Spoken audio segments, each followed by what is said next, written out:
Olá, eu sou a jornalista Kátia Marco e este é o Voz Docente, programa semanal do Andes URGS, elaborado em parceria com a Dufpel e a Regional do Andes no Rio Grande do Sul.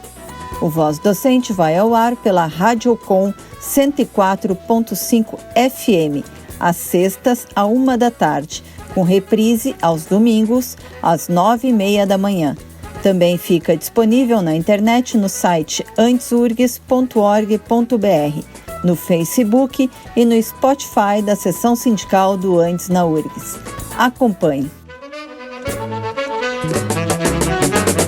No programa de hoje, conversamos com Carla Almeida, coordenadora do Grupo de Apoio à Prevenção da AIDS do Rio Grande do Sul, o GAPA-RS.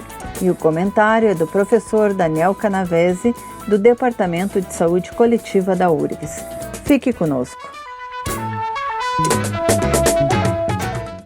Nesta terça, 1º de dezembro, foi o Dia Mundial de Combate à AIDS. De 1980 a junho de 2020, foram identificados 1.011.617 casos de AIDS no Brasil. O país tem registrado anualmente uma média de 39 mil novos casos nos últimos 5 anos, segundo o Boletim Epidemiológico HIV/AIDS 2020, divulgado pelo Ministério da Saúde nesta terça. Porto Alegre segue sendo a capital brasileira com as maiores taxas de detecção, transmissão vertical e mortalidade. As estatísticas também apontam uma epidemia generalizada no Rio Grande do Sul. Considerada referência mundial no início dos anos 2000, a resposta brasileira à epidemia de HIV vem sofrendo retrocessos crescentes nos últimos anos, como, por exemplo, o rebaixamento do Departamento de IST, AIDS e Hepatites Virais do Ministério da Saúde, para parte de um setor mais amplo, chamado Departamento de Doenças de Condições Crônicas e Infecções Sexualmente Transmissíveis, feito pelo governo de Jair Bolsonaro em 2019. O Andes se manifestou através do seu então presidente, professor e médico Antônio Gonçalves. Segundo ele, a medida significou o enfraquecimento da política brasileira de combate ao HIV/AIDS. O comentário de hoje é do professor Daniel Canavese, do Departamento de Saúde Coletiva da URGS. Ele também convida para o curso MOC HIV/AIDS e Zero Discriminação, lançado nesta terça pela URGS. A atividade está disponível na plataforma Lumina, de maneira gratuita, aberta e online. A ação é uma iniciativa do Grupo de Pesquisa Saúde, Ambiente e Desenvolvimento do Conselho Nacional de Desenvolvimento Científico e Tecnológico e congrega pesquisadores da URGS e do Instituto Federal do Rio Grande do Sul. Bom, eu sou o professor Daniel Canavese, do Departamento de Saúde Coletiva aqui da Universidade Federal do Rio Grande do Sul, e eu gostaria de mencionar que um dos grandes desafios da epidemia de HIV/AIDS atualmente é termos uma perspectiva inclusiva, humanizada, na perspectiva da interseccionalidade e não discriminatória. Esses são pontos que apoiam uma vivência segura e sem estigma, que permita o alcance da justiça social e, nesse sentido, a possibilidade de um acesso seguro para uma demanda de saúde, uma escuta de acolhimento, e uma vivência em uma sociedade que possibilite a não violação dos direitos humanos. E, nesse sentido, é fundamental sistemas universais de saúde, como o Sistema Único de Saúde Brasileiro, o SUS, que promove a universalidade, a integralidade e a equidade em seus princípios. E eu acredito também, por fim, que a universidade pública ela tem um compromisso de engajamento e de lutas com essa data, pelo menos em 3 grandes pontos. Acho que o primeiro deles é na produção e disseminação de um conhecimento científico que seja inclusivo, na perspectiva de um conhecimento que leve ao autoconhecimento. Tão importante em tempos que nós estamos vivendo de negacionismo. Um segundo ponto é uma articulação sempre para o respeito à saúde sexual, para a promoção da diversidade e a inclusão nas atividades que desenvolvemos na universidade. E menciono, portanto, a necessidade de nós termos mais espaços que celebrem essa diversidade, mas espaços que sejam ocupados por pessoas LGBTI+, que sejam ocupados por pessoas a partir de suas interseccionalidades de raça, cor e etnia, por suas perspectivas de intersecção de classe, de origem geográfica, né, entre outras. A universidade nós precisamos investir isso no nosso cotidiano. E acredito também no terceiro e último ponto, que é uma articulação intersetorial. O enfrentamento da epidemia de HIV/AIDS, ela depende de uma articulação com a educação, com as políticas públicas, com a assistência social, com a cultura, né? E nós estamos muito contentes, depois de um ano árduo de trabalho, de curadoria de materiais, de parcerias, de lançar nesse dia simbólico de ativismo, de compromisso da universidade, né, o curso na plataforma Lumina de HIV/AIDS na perspectiva da zero discriminação, que eu gostaria de convidar a todas e a todos para se inscreverem, acessarem os materiais e disseminarem mais conhecimento para que a gente possa juntos, né, enfrentar a epidemia. A nossa entrevista é com Carla Almeida, coordenadora do Grupo de Apoio à Prevenção da AIDS do Rio Grande do Sul, o GAPA-RS, e integrante da Secretaria de Política da Articulação Nacional de Luta contra a AIDS. Boa tarde. Porto Alegre, há mais de uma década, ocupa o topo no ranking das capitais com maior prevalência de HIV e AIDS no Brasil, configurando um cenário de epidemia de AIDS generalizada. A transmissão vertical de mãe para filho é 7 vezes maior que a média nacional. Além disso, a capital tem a maior prevalência de mortalidade por AIDS no Brasil e as maiores de TB, sífilis e hepatites virais. Qual a situação que vivemos hoje em Porto Alegre e no estado? Então, Porto Alegre é uma capital que na última década ela vem se destacando no topo do ranking das capitais com contextos epidemiológicos mais sérios no Brasil, né? Hoje não foi diferente, a gente teve a divulgação do Boletim Epidemiológico de 2020. Porto Alegre aparece como a capital com maior taxa de transmissão vertical do Brasil, tendo uma taxa 6 vezes maior do que a média nacional, tá? Porto Alegre também tem o maior coeficiente de mortalidade do Brasil, mais de 5 vezes maior do que a média nacional, e ainda tem uma das maiores taxas de detecção, né, que é 3 vezes maior do que a taxa de detecção do que a média do Brasil, né? Então, esse é um cenário que a gente vem vivendo nos últimos anos, né? E que, na verdade, a gente percebe que não se tem políticas públicas, né, robustas para enfrentar essa situação. É importante falar que esse cenário epidemiológico ele não se restringe a Porto Alegre, né? A gente tem no ranking das 100 cidades com com cenários de HIV/AIDS mais sérios no Brasil. A gente tem como primeira cidade no ranking Rio Grande, né? Depois a gente tem a gente tem 4 cidades do Rio Grande do Sul entre as 10, nos 10 primeiros lugares, né? A gente tem Porto Alegre, Novo Hamburgo e Viamão, né?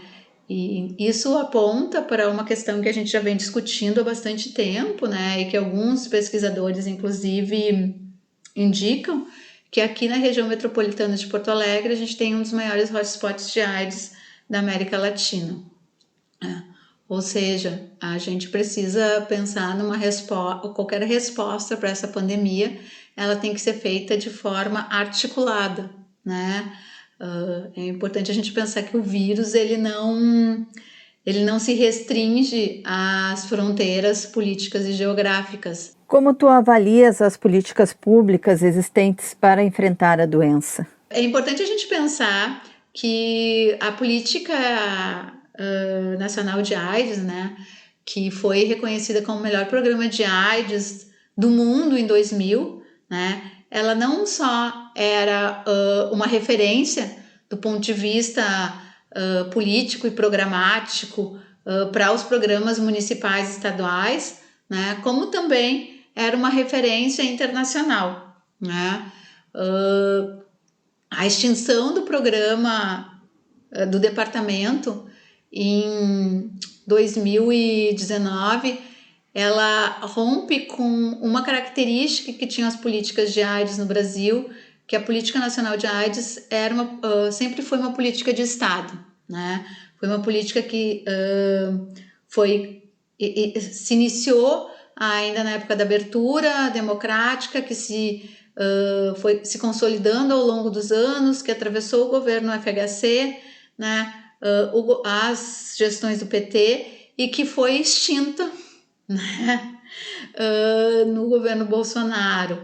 Então esse é um marco simbólico bem importante. É óbvio que a gente tem que se considerar que, na verdade, nos últimos 10 anos, a gente tem o programa, a Política Nacional de AIDS, ela tem sofrido uma série de ataques, né, uma série de desmontes, né, principalmente alavancados com o recrudescimento, né, das pautas fundamentalistas e conservadoras, né, que tem impactado de forma direta nas ações de enfrentamento ao HIV/AIDS no Brasil, né? A gente pode pensar aí a gente pode sublinhar aí algumas campanhas que foram vetadas, né, ainda no governo Dilma, né? A gente teve veto de campanha, a gente teve políticas esvaziadas, né? As políticas de saúde e prevenção na escola foram esvaziadas, a gente teve toda uma ação desenvolvida na escola para trabalhar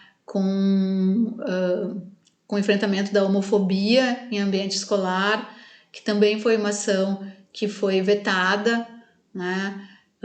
A gente tem agora, obviamente, esse recrudescimento está muito mais potente, então a gente percebe, né, um retrocesso muito maior, né? Então a gente poderia citar aqui, além da extinção do Departamento Nacional de HIV/AIDS e hepatites virais, por exemplo, as políticas do Ministério das Mulheres e Direitos Humanos, né, que propõe trabalhar as questões relacionadas à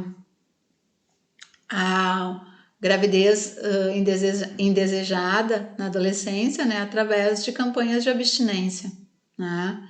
Então, o quanto isso impacta na resposta brasileira ao HIV/AIDS, né? É importante a gente pensar também que um dos diferenciais que fez com que a resposta brasileira fosse identificada como melhor, né, enfim, escolhida como o melhor programa o melhor programa de AIDS do mundo, né, foi porque ela contemplava, ela estava alicerçada, né, em alguns pilares, né?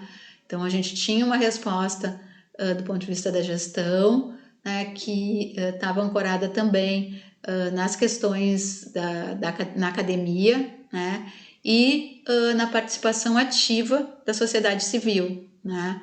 Nos últimos anos, a participação dos movimentos sociais é cada vez mais incipiente na construção das políticas públicas para o enfrentamento de AIDS, principalmente em nível nacional, né? O ano passado também foram extintos uma série de comitês e câmeras técnicas que discutiam as especificidades, né, especificidades relacionadas à epidemia de AIDS, e também que eram espaços de diálogo com a sociedade civil, e hoje o único espaço formal de discussão de políticas públicas de saúde que propõe essa interlocução, né, com a sociedade civil são os conselhos de saúde, né? O Conselho Nacional, os conselhos estaduais e municipais, e mesmo assim eles sofrem ataques das gestões, tanto municipal, estadual quanto federal, constantemente, né? Então a gente tem um cenário aí que ele que é um contexto político, né, que ele potencializa, né, o recrudescimento da epidemia de AIDS no Brasil. Em uma entrevista, tu afirmaste que os membros do GAPA, quando foi criado em 1989, achavam que a existência da entidade seria curta, pois soluções para a doença seriam encontradas pela medicina e a sociedade mudaria hábitos e passaria, por exemplo, a usar camisinha. E o GAPA completou 30 anos no ano passado. Por que é tão difícil realizar as mudanças culturais necessárias? Qualquer mudança cultural, elas são mudanças bem difíceis e que se efetivam em médio e longo prazo, né? Acho que essa é uma questão bem importante da gente pensar, né? Mudar comportamento e trazer outras questões para se discutir, ressignificar aspectos culturais é sempre um desafio, né? Acho que isso não só no campo da epidemia de AIDS, mas também em outros setores a gente observa esse mesmo desafio, né? Obviamente que a gente até alcançou uma resposta bastante efetiva, assim, em relação ao uso consistente do preservativo no Brasil, né? Mas existe a necessidade da gente trabalhar a prevenção de outras formas também, né? Hoje mesmo a gente trabalha as questões de prevenção através da prevenção combinada, né, ao HIV/AIDS, onde a gente tem à disposição das pessoas uma série de estratégias que podem ser incorporadas na sua vida conforme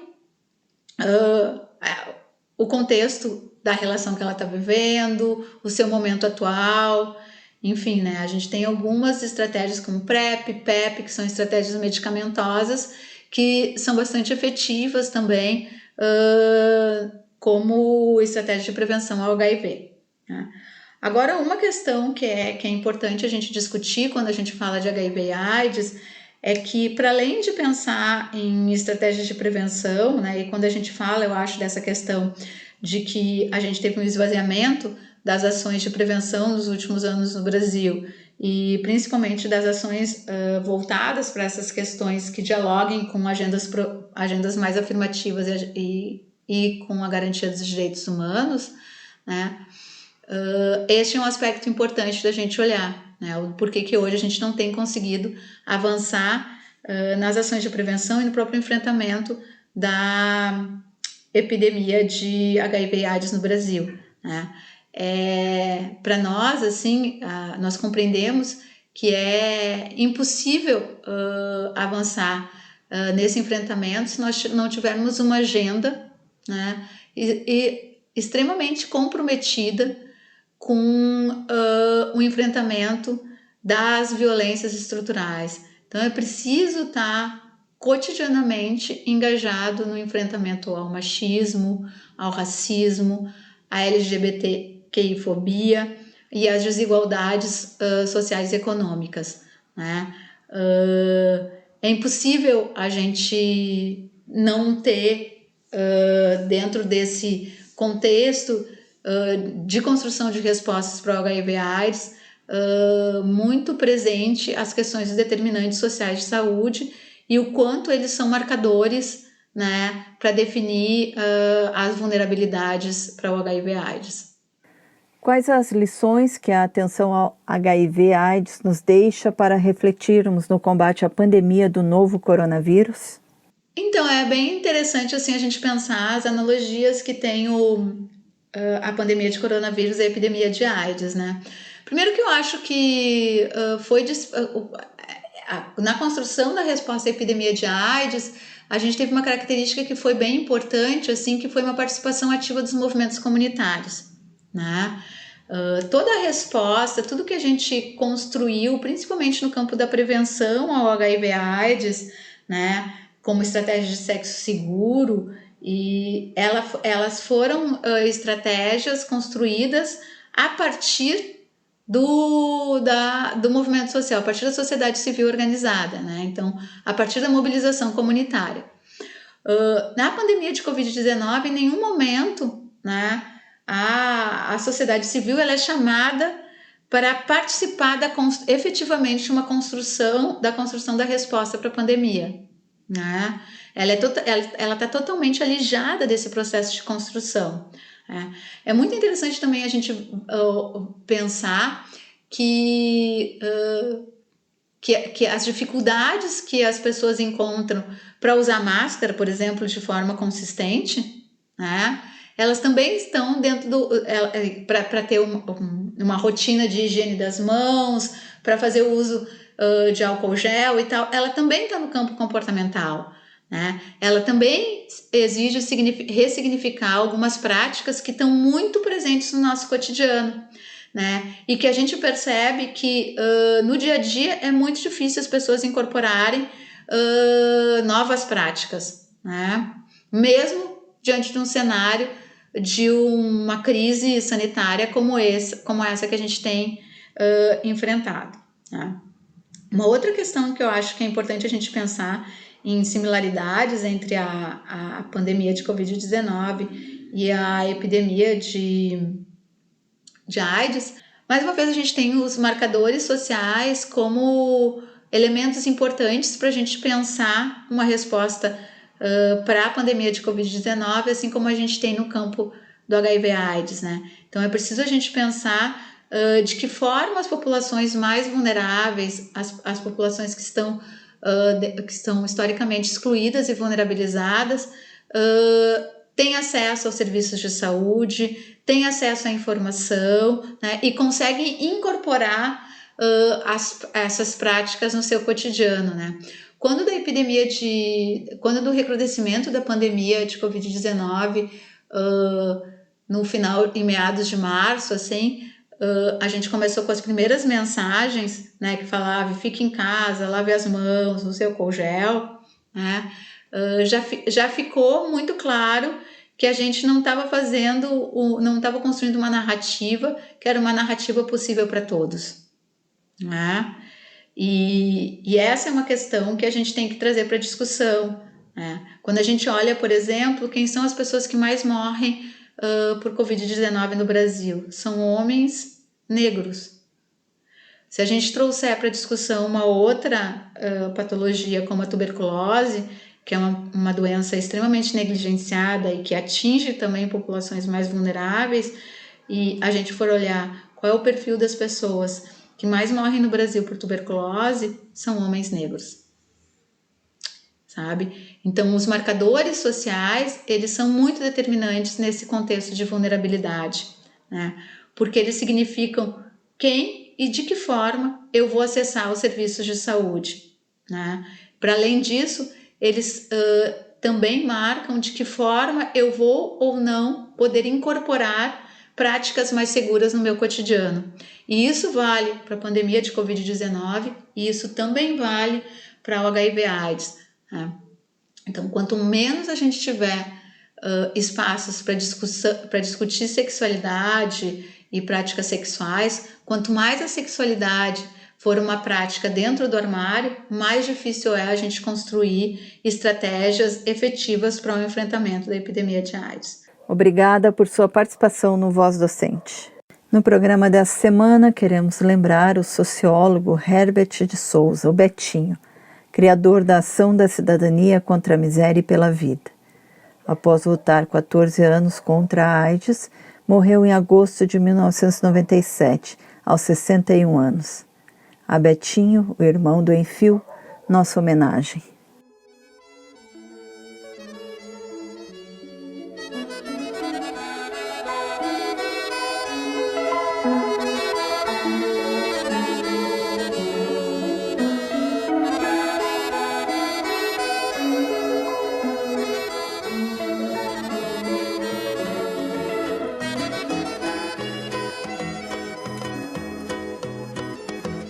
Caía a tarde.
do Brasil, mas sei que uma dor assim pungente não há de ser inutilmente a esperança, a dança da corda bamba de sombrinha, e em cada passo dessa linha pode se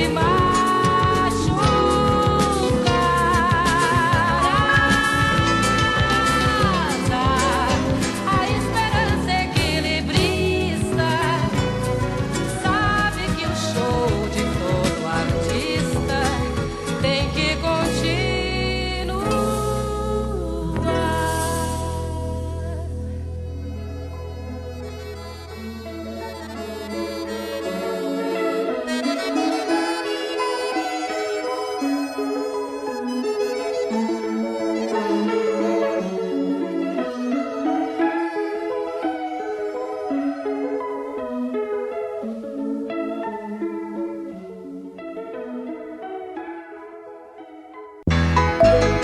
O Voz Docente teve produção e apresentação da jornalista Kátia Marco e a coordenação geral do professor Robert Ponge, do Instituto de Letras da Universidade Federal do Rio Grande do Sul. Contou também com a colaboração dos jornalistas da ADUFPEL, Gabriela Vensky e Matias Rodrigues. Na mesa de áudio, Thiago Campos. Até a próxima semana.